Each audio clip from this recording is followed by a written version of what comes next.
Bismillahirrahmanirrahim.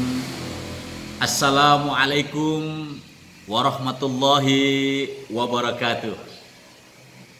Saudara-saudaraku yang sangat saya hormati, di video sebelumnya saya sudah membahas tentang teori behaviorisme, kognitivisme, dan kali ini saya akan membahas teori konstruktivisme. Sahabat-sahabatku yang sangat super sekali, teori ini ada sebuah kata yang namanya humanistik. Humanistik ini adalah mazhab ketiga dalam psikologi. Dia lahir sebagai reaksi atas teori-teori behaviorisme atau kental dengan sifat behaviorismetik, asosianistik, dan eksperimental. Dan spikoanalisis atau depth psikologi dengan sifat klinis, yaitu spemistik. Belajar teori ini atau kita kenal dengan teori belajar konstruktivisme,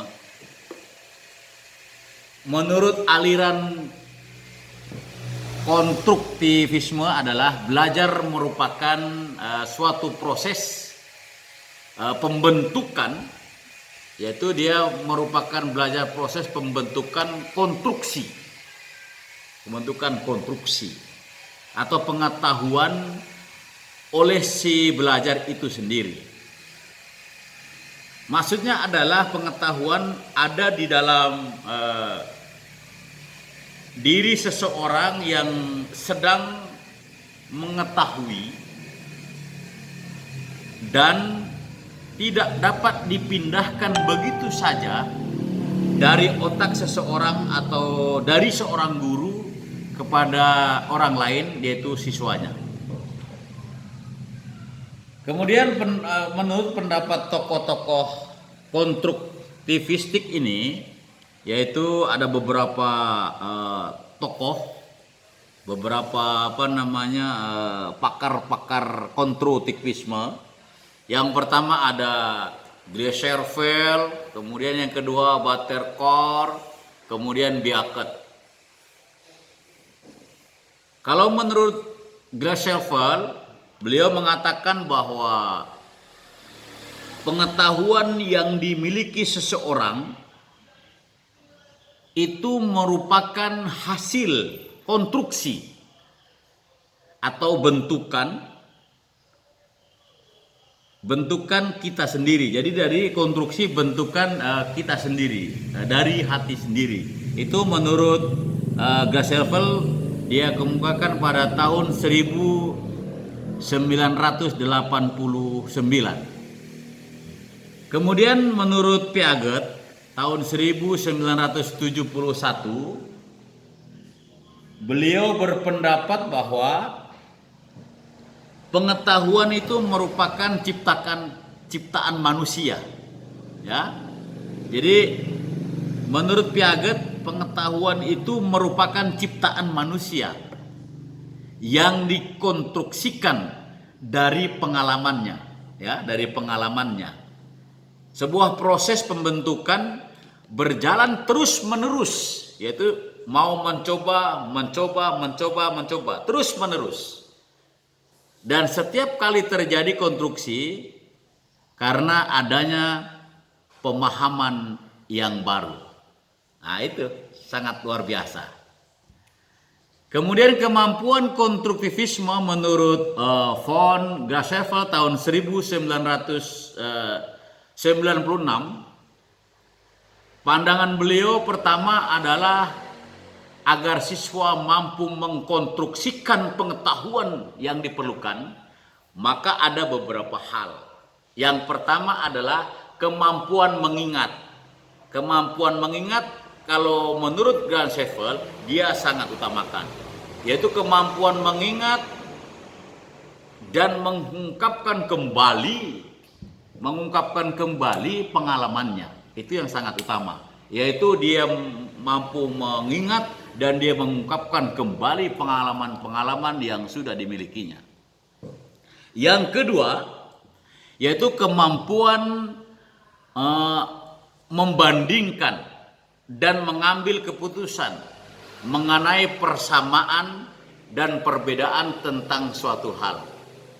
Dan yang ketiga adalah kemampuan untuk lebih menyukai suatu pengalaman yang satu daripada yang lain, atau kita kenal selective conscience.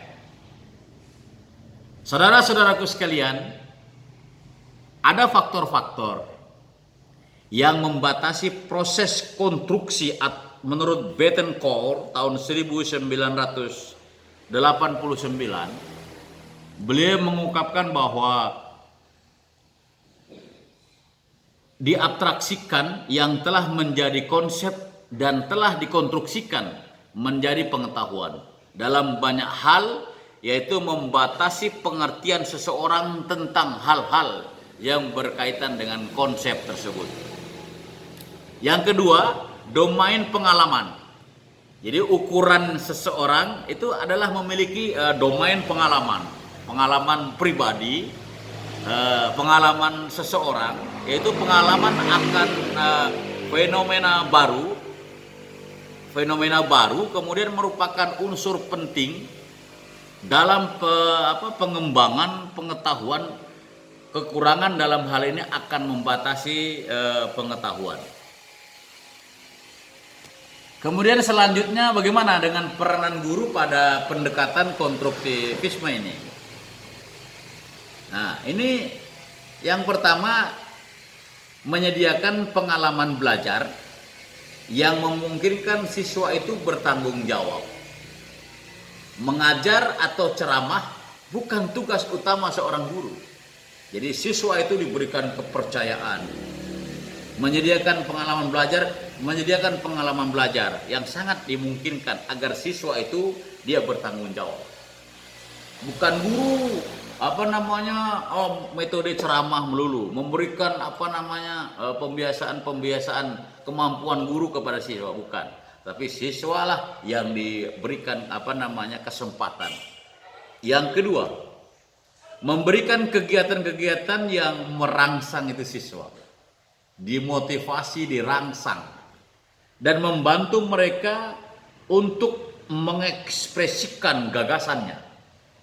Guru perlu memberikan semangat, motivasi pada siswa dan menyediakan pengalaman-pengalaman yang kompleks. Dan yang ketiga, dia sebagai monitor, evaluasi, dan menunjukkan apakah pikiran siswa itu berjalan atau tidak. Itu fungsi guru. Kemudian untuk mendapatkan konstruktivisme ini yang valid, yang bagus, dibutuhkan strategi. Nah, strategi pembelajaran konstruktivisme ini dia diharapkan agar kiranya pertama ada 5 hal. Diharapkan belajarnya itu aktif. Itu rangsangan guru diperlukan. Siswa itu harus aktif. Dia harus aktif. Itu pertama. Yang kedua adalah belajar kooperatif dan kolaboratif.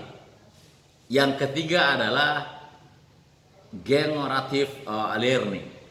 Ya, generative learning. Dan yang keempat adalah belajar berbasis masalah. Jadi mencari temuan-temuan masalah, mencari temuan-temuan bahwa belajar harus berbasis masalah. Dan yang terakhir, yang kelima adalah model pembelajaran kognitif. Saudara-saudaraku sekalian, ini teori belajar yang ketiga, sangat singkat. Mudah-mudahan bermanfaat buat kita semua untuk pendidikan lebih maju ke depan. Insyaallah, amin. Assalamualaikum warahmatullahi wabarakatuh.